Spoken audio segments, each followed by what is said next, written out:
السلام علیکم ناظرین۔ ایک ایسی جنگ جب دشمن کے پاس طاقت، تعداد، توپیں اور پورا یورپ جب ایک صف میں کھڑا تھا اور ان کے مقابلے میں مسلمانوں کے پاس صرف ایمان اور یقین تھا۔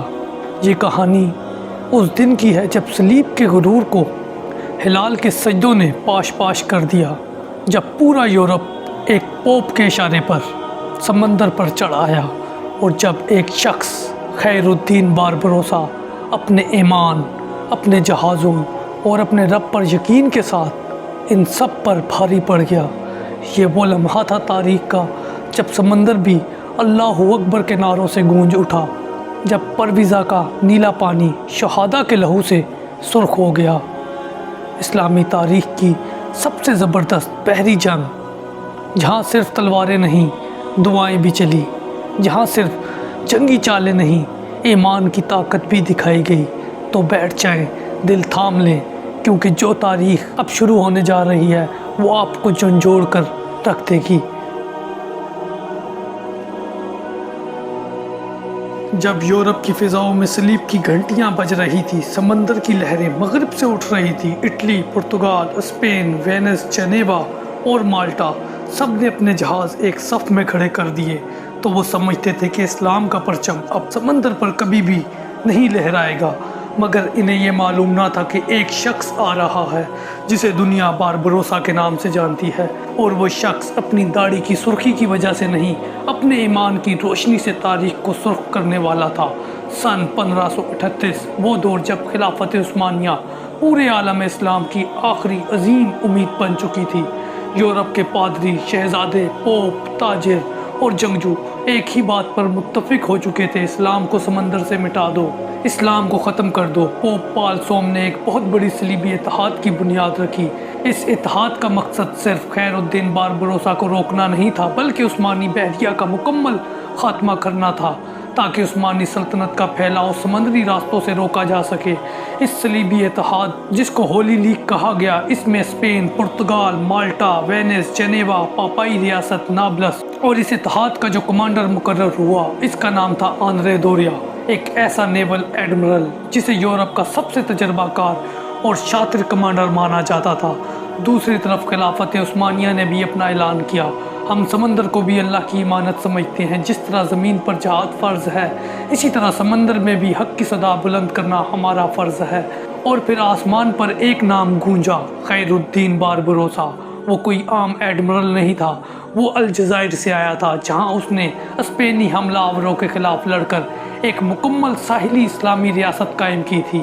وہ بحرائے روم کا مرد مجاہد تھا، جس کے نام سے وینس اور جنیوا کے تاجر اپنے تجارتی جہازوں کا سفر مؤخر کر دیتے تھے، جس کے قدموں کے نیچے جزیرے لرزتے تھے اور جس کے نعرے اللہ اکبر کی گونج میں ڈوبے ہوئے ہوتے تھے۔